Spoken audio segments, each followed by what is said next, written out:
Today we're going to go over Born Haber Cycles, and this is part of the A-level specification for AQA, and it's part of 3.1.8.1.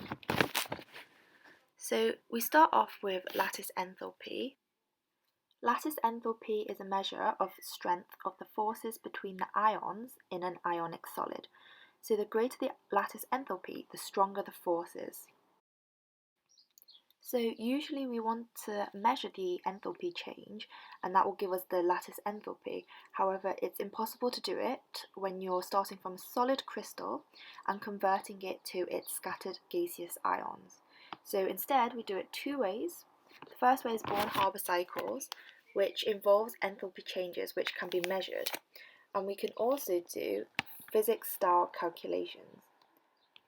These are described as the theoretical values, so we wouldn't be able to do experiments, and that's why we use Born Haber cycles to calculate. We start off by going through some definitions.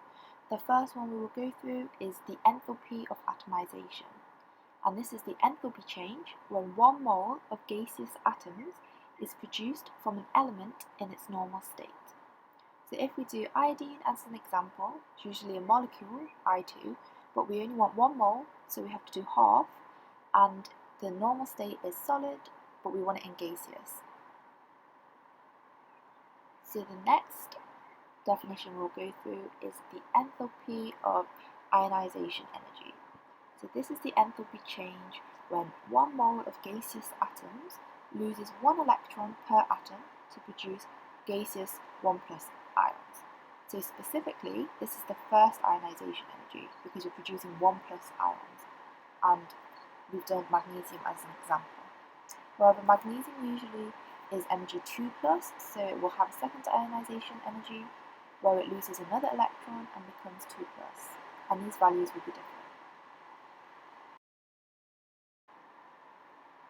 Okay, so the next definition we will go through is electron affinity. So the first electron affinity is the enthalpy change when 1 mole of gaseous atoms gains 1 electron per atom to produce gaseous 1- ions. So this is kind of like the opposite of ionization energy, and again you'll have first, second, third, depending on the charge of the ion you want. So Cl, for example, is only -1, so we only have 1 electron affinity. We don't need to do the second or the third.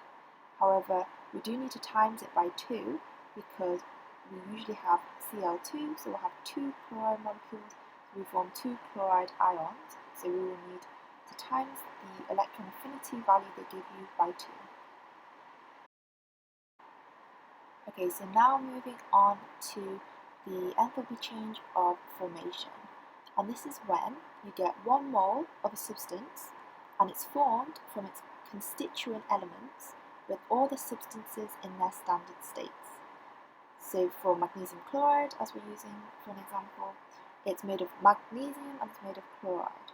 So we usually have magnesium as a solid and chloride as a gas, and it's a chloride molecule, so it's Cl2. So next we will do enthalpy change of lattice formation. So lattice enthalpy of formation is the enthalpy change when 1 mole of a solid ionic compound is formed from its constituent ions in the gas phase. So for magnesium chloride, it would be made of magnesium 2+ ions and also 2 Cl- ions in gaseous form, and this will form MgCl2 as a solid. Let's now do MgCl2 on a Born Haber cycle as an example. So we always start off with a line at the bottom with the substance that we're forming. So in this case, MgCl2. We have 2 ways of forming MgCl2, so we'll draw 2 lines towards MgCl2. The first way is lattice formation, and this is when you have the ions going towards the substance. So the arrow is pointing downwards, which confirms to us its lattice formation. However, if the arrow was going from MgCl2 to the ions, It would then be lattice dissociation. This is important in calculations because it will change the sign of the values. The next way we can form MgCl2 is the enthalpy of formation, and this is from its constituent elements in their standard states. Once we have these three written down, we then want to get from the left-hand side the elements to the right-hand side, the ions. So the first step would be enthalpy change of atomization, as we need to make everything in a gas form. So we'll start off with atomization of magnesium. So next we will do atomization of chlorine, however we have 2 and atomization enthalpy only forms 1 mole. So in this case, because we form 2 moles, we need to times any values they give us by 2. So next we want to make the magnesium ions. So this will be the enthalpy change of ionization energy. But because we have Mg and we want to become Mg2+, we will have first ionization energy and then second ionization energy. And these are different numbers, so we need to have 2 different ladders on the Born Haber cycle. So I've just done the first one, which is the enthalpy of ionization energy of the first, and then we will have the second enthalpy of ionization energy to make Mg2+. So this is the top of the Born Haber cycle. So we can draw the line all the way across. The final step would be to then go from the Cl gas atoms to the Cl- ions. So we draw a line all the way down because that's what we want to form, and then this is the enthalpy of electron affinity. And again, because electron affinity describes only forming one Cl- ion, we have to times it by 2 because we want to form 2 Cl- ions.